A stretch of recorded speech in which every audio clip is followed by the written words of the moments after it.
Hey, good morning. It's Dr. James. I do hope and pray this message finds you and your loved ones peaceful, thriving, and well. And I really hope you find this message just perfect for the times that we're living in. You know, a number of years ago, when I first started on the path of studying spirituality back in my late teens and early 20s, and I say studying because I wasn't doing so good with really living it, but I found myself drawn to it. And I was always blown away mostly by stories about the mystics. And as I moved into my 20s, into my mid-20s, I really tried to integrate a lot of things I was learning. I moved into a spiritual community. I traveled to India. I traveled to Nepal. And one of the things that I enjoyed reading most was Abraham Maslow's work on the hierarchy of being, and in particular stuff that he wrote about self-actualization. And I just love that whole idea, actualizing the self. And he talked about mystics in the way that they always found sacred in the ordinary. And I was like, well, isn't it interesting? The people who were the most ascended, the ones that seemed most spiritual, really found sacred in the ordinary. They weren't people who were necessarily living on top of mountains and just kind of blissing out, like always out in the world doing amazing things. For the most part, mystics were the people who were doing all the things that we do, but doing them just a bit differently.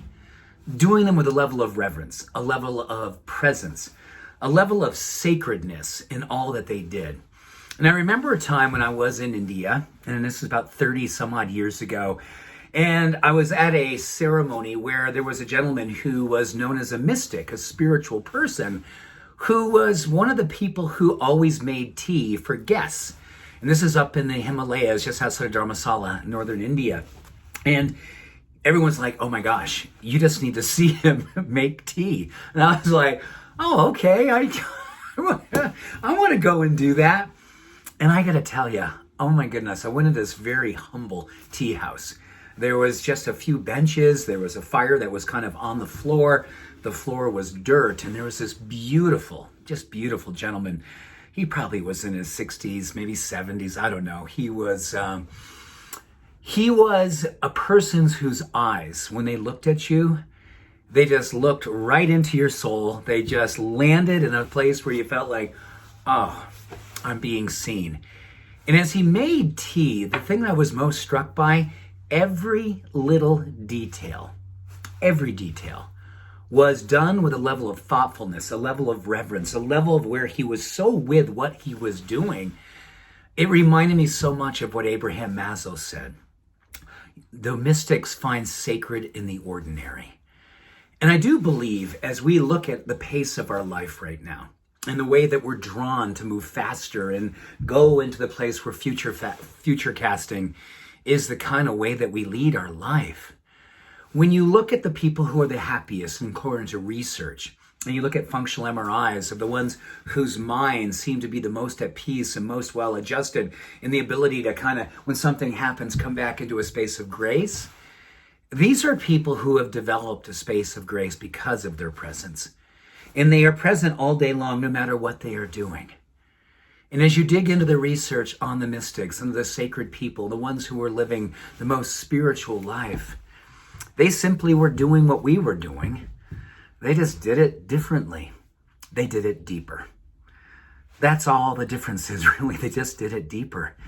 And when you look around the people today who you see and go, wow, you know, there's just an energy about them, just a peacefulness about them. There's a pretty good chance they're just doing what you do, but they're just doing it deeper. They're deeper when they're with people they love. They're deeper when they are just doing the little things. Everything from washing dishes to cleaning their house to driving in their car. They just do it deeper. This is something we can all do. And I think right now when the tendency is to be more reactionary, more living in future fear or past regret, the desire to be present is the desire to give yourself the opportunity to be deep, to go deep, to live deep, and find sacred in the ordinary. I'm doing that each and every day better than I used to because it's something I get in the morning, I write about, and I intend about, and I meditate on it. And then I do my very best to go about living it. Abraham Maslow also said, live the questions. Live them. So if your question is, how can I be more peaceful? Dedicate yourself to living with more peace. How can I be more loving? Simply live with more love. You will find, I trust, as I am starting to more and more feel in my life, it simply comes down to being deeper. Just going deeper. Going all in on everything. Everything that happens in the ordinary life. Go all in and see. See how beautiful it can be to be one with all the things that you are.